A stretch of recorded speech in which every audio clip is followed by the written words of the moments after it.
Hey, planner friends, it's Nia. Welcome to Life with Nia. Today we are back for another episode. I call these episodes like it's TV. Another episode of our budget planner series for 2024. Today we are talking about the annual budget. So we're going to take a look at our annual income and expenses.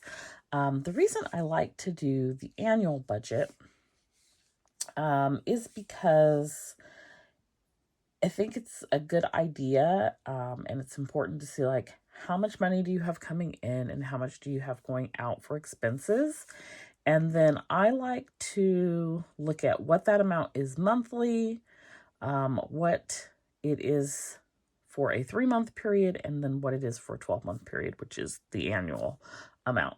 I like to look at the 3-month amount because I use that information for my, when I do the emergency fund, like how much do I need if I want to have 3 months? And I don't know why I've selected 3 months because I 6 months, 3 to 6 month emergency fund. Either way, that's the way that I do it. So we are going to start with income. Now, these numbers for me do not include business income nor business expenses, or items that I have grouped as business expenses. I do, and I will say, it will include Xfinity, which for me is internet, but I do have that over on my business expense side, but you're going to see it over here. But other than that, you will not see. Well, there's one other thing, but anyways, this is not a business budget or business expenses. I am going to do a separate video on that.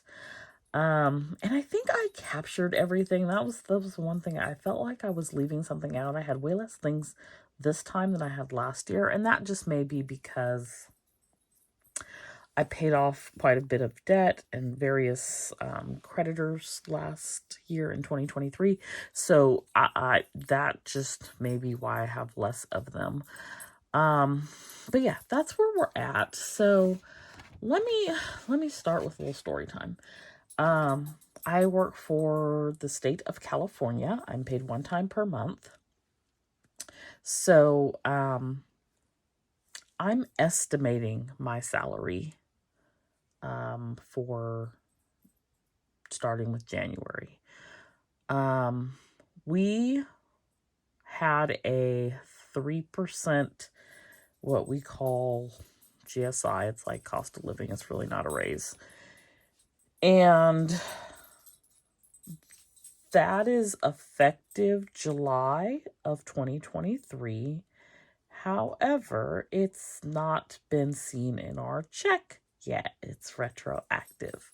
So while we did finally receive, like just last week, the retroactive portion, then it was taxed at the supplemental rate. I've done this for 15 years, so it's very frustrating, but it's also like there's nothing I can do about it. You just really don't know what you make as a state employee. I just don't understand how it's even permissible. But you know when you get your check what your salary is. This is how it is. You have a general idea. I think I may have talked about this in the last year's video, but you just don't know. So I don't know what my take home is going to be. Not just because I got the 3% GSI, but also my health care is going up 14%. So I can estimate. We have another thing. We have what's called OPB, which is pre-funding healthcare and retirement or something like that. That changed as well. So like what the actual number is, I don't know. There's no like calculator I can go online and sort of see, like, let me check and see it, plug the numbers in and figure it out. I truly do not know. And you can't call somebody and ask them. You gonna know when you get your check is pretty much the answer. So it's, I don't understand why it's okay for people to have to live this way. I'm a planner. I like to know the information, and they just aren't going to tell you. You find out when you find out. So my number is an estimated number. I think that it's going to be roughly 5,300. And I'm doing it in pencil because when I know, then I can go back and fix it. And so for 12 months, that comes out to 63,600.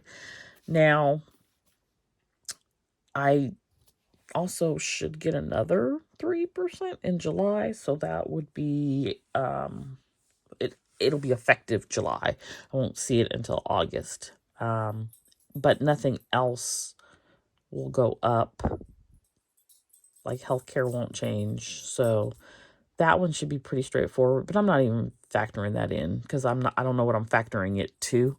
So, when we know, we'll go back and fix those. For me, the health stipend is coming back. It's not coming back for all employees. Some will have their, they will have it included as part of their benefit package. So they don't actually see it in the form of a physical check. For me, I'll see it in the form of a physical check. So it is $260, but then they tax it heavily. So I only get $165 of that because it's taxed at the supplemental rate. So that is $165, and then for 12 months, it'll be $1,980. I will also continue to receive my telework stipend, which is $50. Oops. And that is also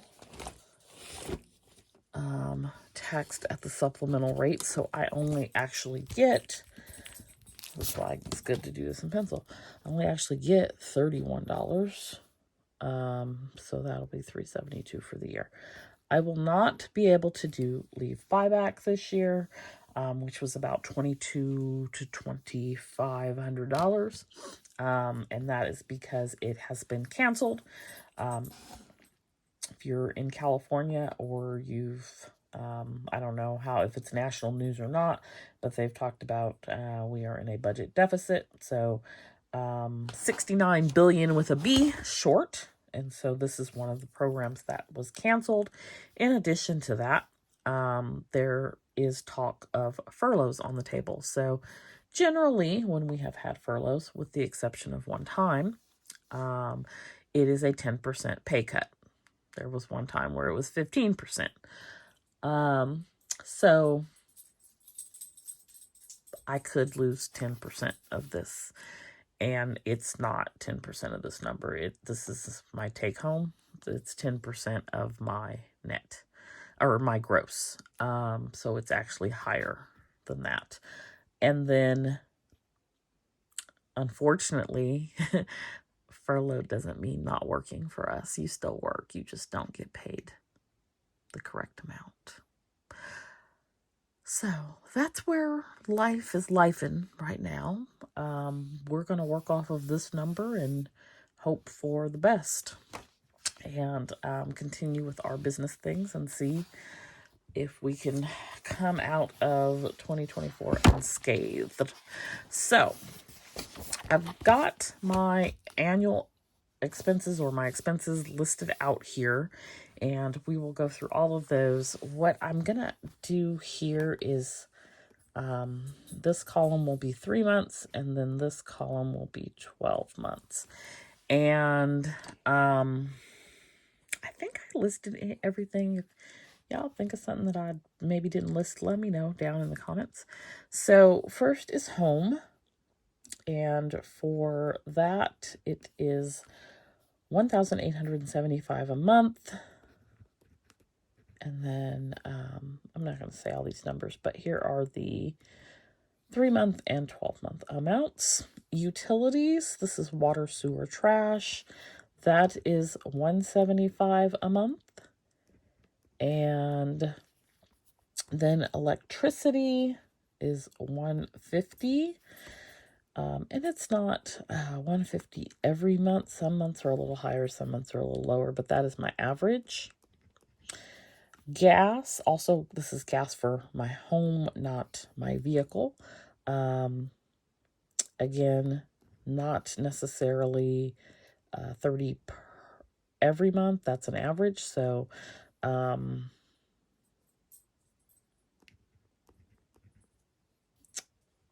where I live, we have both gas and electric in our, well, some homes may run all on electric, but we have both gas and electric in my area. Okay, so T-Mobile and Hulu are together for me. I used to be a Sprint customer. I was grandfathered into Hulu when T-Mobile purchased Sprint, or they merged, or whatever they did. And then last year I canceled Dish and changed my Hulu plan. So T-Mobile still pays a portion of my Hulu bill, but it's all combined on one bill. That's why they're grouped together this way. That is $175. Xfinity is my internet. That is $77. My car payment is $523, and that will end in September of 2024. I am estimating I'm doing $30 a month for home insurance, which is actually kind of high because I think my renewal was $250. This gives me $360. So that's fine. I'm okay having a little buffer there, and I think my buffer will probably serve me well in going to my car insurance, because I think that it's going to go up. So it's I think around 110 right now. I put 120, and I've been saving as if it were 120. I pay my premium every 6 months. So car insurance 120. And then this is Navy Federal credit card, so that is $30, and that is the minimum payment. Now, for these two, the Venture and the Amazon card, I'm going to do these in pencil. $660 is not the actual monthly payment. That is the amount that I'm paying to pay it down faster than when the 0% interest rate ends. Amazon is at a 1.99% interest, so I'm doing $500, which exceeds the amount that I would need. It's to get them paid off early before the 0% amount ends. So we're just going to factor in those numbers, and I'm not going to do the 3-month and 12-month. PayPal is $30, and that is that. Then I have this loan. It's $117, and for the IRS, it's $375, and for FTB, which is California taxes, $150. And then Roth is, this is where this whole little group right here, except for the loan, is like where it really kind of could have gone on the business side, but it's here, and so this is what we're doing. So my goal this month is, or this year, is to do $500 a month for the Roth and $500 a month for the solo 401k. I want to take whatever portion of that income increase that I receive and put it towards the solo 401k, which is something that I can have as a business owner. And the reason I'm not contributing it to my employer sponsored plan, which it's a 457, but I can also do a Roth there, is because, one, it takes them too long to credit it. We're paid once a month, like I said. They do everything in arrears, and any changes that you make take 2 to 3 months to be implemented. So there's that. Then the other thing is, like, the investment options. I want to say there's maybe like 12 of them, and they're not the best. So I would prefer to have my own brokerage account where I can make investment choices the whole stock market is at my disposal. I can choose what I want to invest in and not be limited by the dozen little funds that they allow me to use. But I do want to also have the ability to offset some of my business income and my increase in income, if there is one and we're not furloughed, by strategically saving that money for myself, for retirement, my future self. So that is the plan with that. For groceries and dining out, I have 400. Groceries, I feel like, are still very, very expensive here. And so that just is what it is.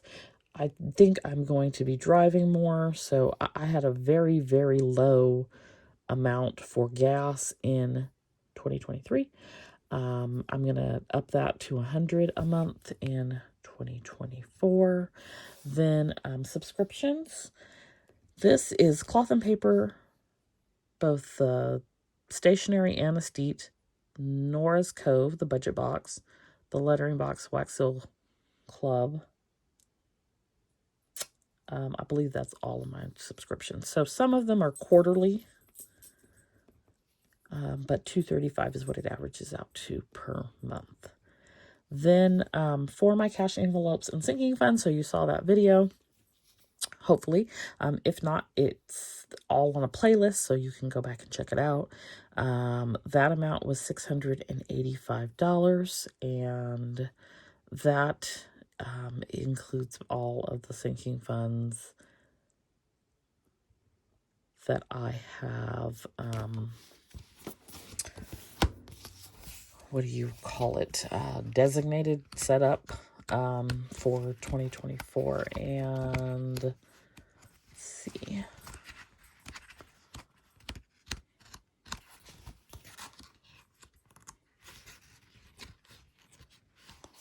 So here are those sinking funds. Now that calculation, and on here, I do have car and home insurance again. And I also have the emergency fund. I'm going to make the emergency fund a separate listing here because it's not part of my cash envelope sinking funds. And so I'm going to estimate that to be $420 a month. And the one thing that is not here is student loans. I should have to make my last payment in January. I have a sinking fund with more than enough to cover that, plus they're returning a payment to me. And so I don't want to look at it for 12 months because it's going to be gone after January. So we are not putting it down on here. So this is the annual budget. Like I said, I think I got everything, but if you feel like I think last year I didn't add on here like groceries. So if you think I missed something, I didn't account for something. I mean, I know that there may be like a little bit of money for like household items. I feel like that can come into the groceries and dining out category. I also don't have on here planner stuff because it's not really in my budget per se, not in this. I do factor that in on a monthly basis though, but this is just like the foundation, the structure of what we are spending for the month and then the year. So this is my annual budget. This is my expected annual income, and we will do the business income and budget for the next video. Let me know your thoughts on this. Let me know if you think I'm missing something. Let me know if you have any questions. As always, I say I am not a financial advisor. This is just how I have chose to set these things up and take a look at this. And like I said, this feeds into me knowing what I need to set aside for an emergency fund as well. And this is the best way that I've found to do that. And you'll see I break my emergency down into various groupings, things that are, absolute necessity, plus debt, plus extracurricular things. And so I know at various intervals what amount is needed. So that is what I have for you today. I hope that you enjoyed this video. If you are new, please consider subscribing. If you're returning, thanks so much for watching again. Don't forget to like and subscribe, and I'll see you back here next time. Bye.